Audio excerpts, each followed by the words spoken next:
World cup सन 2019 की finalist New Zealand ने रवां बरस भारत में होने वाले क्रिकेट वर्ल्ड कप के लिए स्क्वाड का ऐलान कर दिया। न्यूजीलैंड की जानिब से ऐलान करदा 15 रुकनी स्क्वाड की क़यादत तजुर्बाकार खिलाड़ी केन विलियमसन करेंगे। न्यूजीलैंड क्रिकेट की जानिब से सीनियर प्लेयर टिम साउदी चौथी मरतबा वर्ल्ड कप स्क्वाड के लिए मुंतखब किए गए हैं।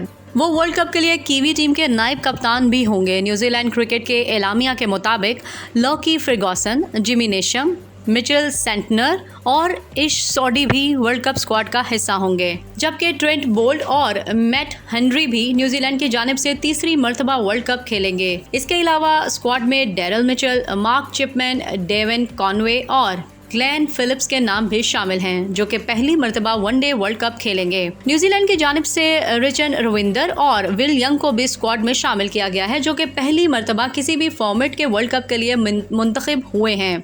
इससे कबल कीवी कप्तान केन विलियमसन की फिटनेस के हवाले से खासी चहमगोइयाँ जारी थीं, जो चंद माह कबल एक मैच के दौरान संजीदा नौयत की इंजरी का शिकार हो गए थे, लेकिन गुज़िश्ता रोज़ फिटनेस टेस्ट पास करने के बाद इन्हें वर्ल्ड कप स्क्वाड की क़यादत सौंपी गई। केन विलियमसन का शुमार दुनियाई क्रिकेट के मुमताज़ खिलाड़ियों में होता है और इनकी टीम में वापसी से कीवीज़ को नया हौसला मिलेगा।